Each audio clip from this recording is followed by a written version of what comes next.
মানে If you cannot justify, ask your commissioner to recall the orders and get back those teachers to their original position. Lassi.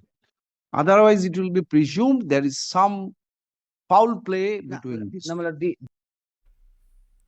Welcome to GD physics.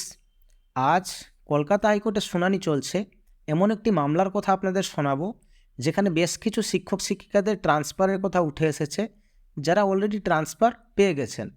এবং শুনানি চলাকালীন মহামান্য বিচারপতি এমনও ইঙ্গিত দিয়েছেন, সেরকম পরিস্থিতি হলে ওই সমস্ত শিক্ষক শিক্ষিকাদের তাদের আগের স্কুলে আবার ফিরেও যেতে হতে পারে।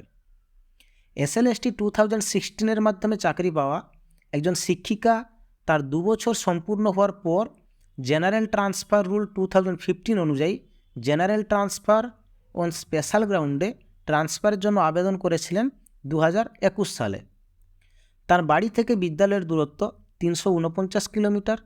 এছাড়াও স্পাউস ডিস্টেন্স, ছোট কন্যা সন্তান ইত্যাদি গ্রাউন্ড ছিল। তার অ্যাপ্লিকেশানটি SSC থেকে রিজেক্ট করা হয়েছিল।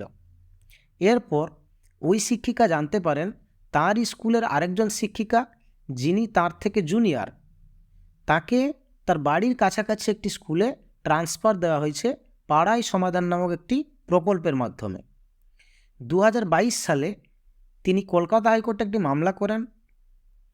তার বক্তব্য ছিল তার বাড়ির নিয়ারেস্ট 4টি স্কুলে ভ্যাকেন্সি থাকা সত্ত্বেও এবং তার এই সমস্ত গ্রাউন্ড থাকা সত্ত্বেও তাকে কেন পাড়ায় সমাধান প্রকল্পের মাধ্যমে ট্রান্সফার দেওয়া হয়নি। এই কেসটির শুনানি চলাকালীন বেশ কিছু গুরুত্বপূর্ণ ও চমকপ্রদ তথ্য এবং আলোচনা উঠে এসেছে মহামান্য বিচারপতি বিশ্বজিৎ বসুর বেঞ্চ থেকে।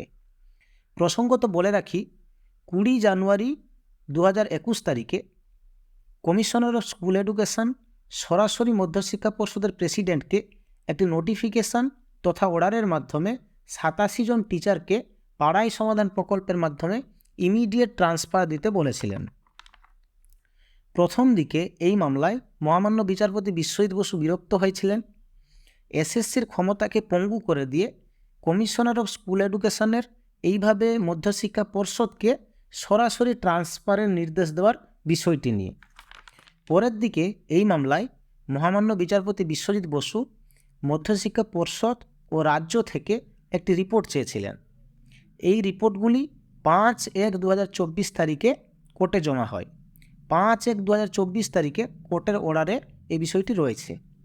West Bengal board of secondary education 26 September 2023 অর্থাৎ 26শে সেপ্টেম্বর 2023-এ রিপোর্টে জানিয়েছেন 2021 সালে time to time commissioner of school education ট্রান্সফারের জন্য রিকমেন্ডেশন করেছিলেন বোর্ডকে। অক্টোবর 16, 2020-এর একটি জিও, যার নম্বর ছিল 633SL, এর মাধ্যমে কমিশনার অফ স্কুল এডুকেশন 100 জন টিচারের ট্রান্সফারের রিকমেন্ডেশন দিয়েছিলেন। কয়েকজন বাদে বাকি সবাইকেই এর ভিত্তিতে ট্রান্সফার মধ্যশিক্ষা পর্ষদ দিয়েছেন। 5 তারিখে মহামান্য বিচারপতি বিশ্বজিৎ বসু বোর্ডকে বলেন, এই 100 জন ছাড়া এরকম রিকমেন্ডেশনের মাধ্যমে আর কজনকে ট্রান্সফার দেওয়া হয়েছে তার একটি পূর্ণাঙ্গ রিপোর্ট এফিডেভিটের আকারে মধ্যশিক্ষা পর্ষদকে জমা দিতে বলেন।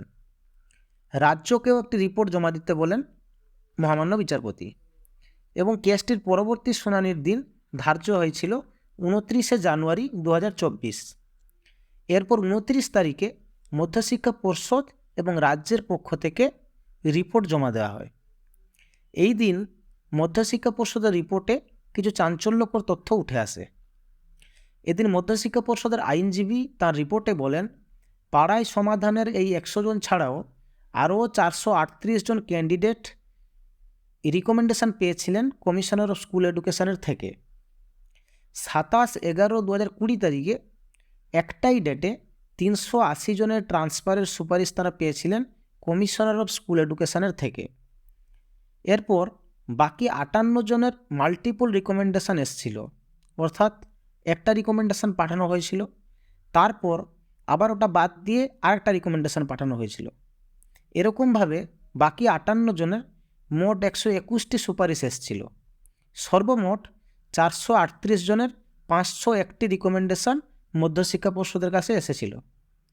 রাজ্যের আইনজীবী বলেন, এই 438 জনের ট্রান্সফার অবশ্যই পাড়ায় সমাধানের মাধ্যমে নয়, পাড়ায় সমাধানের মাধ্যমে কেবলমাত্র 100 জনের ট্রান্সফার হয়েছিল। তিনি বলেন এর মধ্যে কিছু কোর্ট কেসের অর্ডারের কারণে ট্রান্সফার হয়েছিল। মহামান্য বিচারপতি বলেন রাজ্যকে পরিষ্কার করতে হবে about the power of the commissioner for recommendation of transfer. ওই সময়ে এসএসসির ভূমিকাকে অ্যাবলিশ করে দিয়ে কমিশনার অফ স্কুল এডুকেশন সরাসরি মধ্যশিক্ষা পর্ষদকে ট্রান্সফারের রিকমেন্ডেশন দিয়েছিলেন। রাজ্যকে পরিষ্কার করতে হবে কমিশনার এভাবে রিকমেন্ডেশন করতে পারেন কিনা। এই 438 প্লাস 100 538 জনের ট্রান্সফার কমিশনকে উজ্জ্বল রেখে কমিশনার ও স্কুল এডুকেশন সুপারিশ করতে পারেন কিনা রাজ্যকে এর উত্তর একটি এফিডেভিটের মাধ্যমে জানাতে হবে।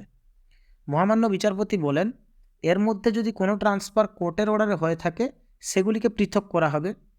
এসএসসিকেও একটি রিপোর্ট জমা দিতে নির্দেশ দিয়েছেন মহামান্য বিচারপতি, তাদের এই সব ট্রান্সফারে কোনো রকমের ইনভলভমেন্ট ছিল কিনা। বিচারপতি পরিষ্কার ইঙ্গিত দিয়েছেন যদি এসএসসির কোনো ইনভলভমেন্ট এই সমস্ত ট্রান্সফারে না থাকে এবং রাজ্য কমিশনারের রিকমেন্ডেশন দেওয়ার ব্যাপারটা যদি জাস্টিফাই করতে না পারেন, তাহলে আগামীতে কোর্ট নির্দেশ দিবেন কমিশনারকে এই সমস্ত রিকমেন্ডেশনগুলি রিকল করার, অর্থাৎ এই রিকমেন্ডেশনগুলি কমিশনারকে তুলে নিতে বলবেন এবং ওই টিচারদের পুনরায় আগের স্কুলে পাঠাতে বলবেন।